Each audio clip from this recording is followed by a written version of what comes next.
right, I wanted to take a little video on the work in progress assembled Nexu that's available. The file's available on my Patreon under the archive collection for longtime members.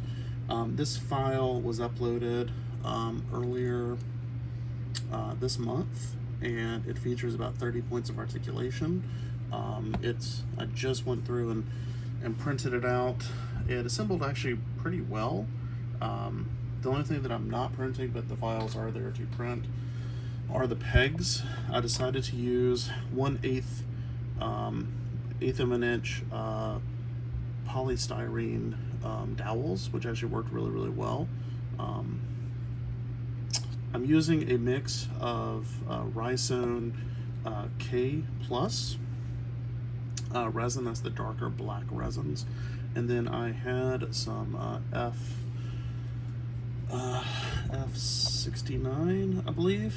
That was for the more flexible stuff. So like here, I wanted these to be not super breakable. They're a little bit flex to it. Also, like on the thighs, these plug into a ball peg here and here, so I wanted them to be a little bit more flexible. So if you're going to be doing this print, I would not do cheap Elegoo resins. We need some flex and strength to these pieces, so things just don't snap off immediately.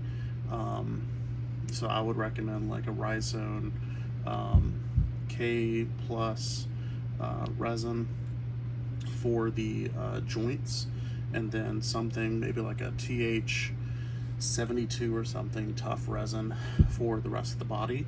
And I think that would probably work out pretty well, and it'd be the most economical, I think, because the K and the flex resins tend to be really expensive. So if you want to be a little bit cheaper about it, that's the way I probably would go.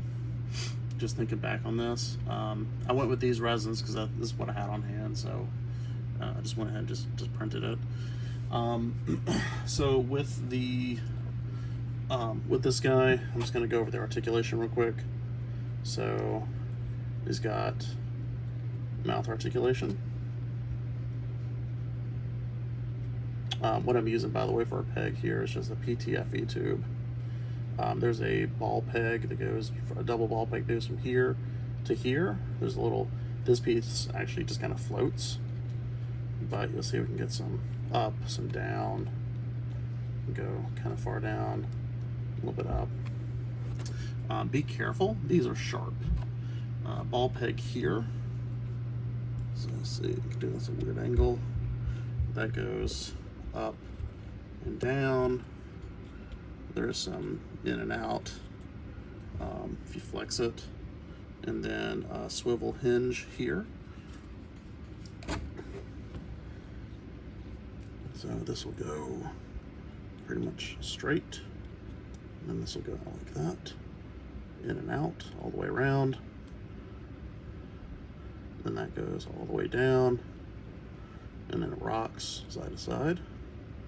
Same for the other side. Ball here, and then it goes out and in,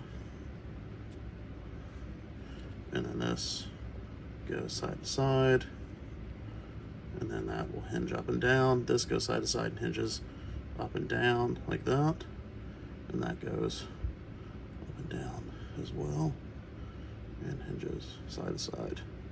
Same thing on the other side. And then the tail is just a ball that goes in. It's just a static tail. I have 3 options of sculpts, poses for the tail. So you can have an option of whatever you want, but the tail will rotate around, midpoint ball as well. You can see like that tail move around like that, and it'll twist. And then the body has a cut as well. So some of the joints are just a little bit loose. If you use some of the floor pledge stuff, I think that should tighten it up pretty well.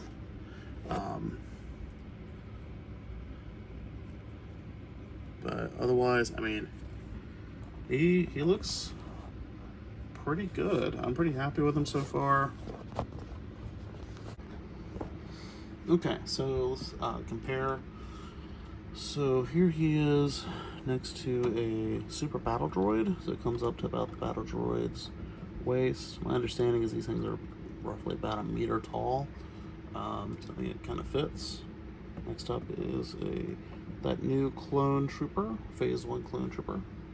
And then I don't really have Padme or Anakin from Attack of the Clones. I used to have Padme, but I don't have her anymore.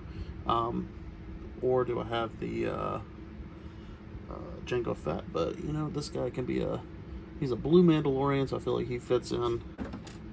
And we can have Destroyer Droid, although they don't think they were ever on screen together. So you see, he scales pretty well. I mean, really, we only saw him with like the Geonosians and the and Padme, so there wasn't a whole lot to kind of compare him to. But he stands pretty well. I like him a lot. Happy with how he came out, especially after the Rancor and the Tauntaun. There was a lot of stuff that I picked up and kind of like worked on and tried to improve on the way I went about this. Really, I think the thing I'm really happy with is that weird face that the Nexu has. I mean, this thing has a ton of teeth. He really can't even close his mouth. It's just so many teeth. But he's got a gnarly look to him. So I have my own little murder kitty ready to go. Comparing him to a couple other things that I printed. Here is, she's a little bit hard to see, or it's a little bit hard to see, Nyx from the new Star Wars game, and then my Bubo character from Jabba's Palace. So there we go. If you're interested in this, please check out my Patreon, Layer Creations Patreon. It's on the archive membership, so if you join, it's 3 payments or 3 months of membership in order to get access to the archive. If you would like to get a print of this, feel free to contact me, or you can go to my website and check out my partners page, and my partners may be offering this. Those are my Watto members that are on the partners page, and they may be offering this as something that they sell. So anyway, may the force be with you.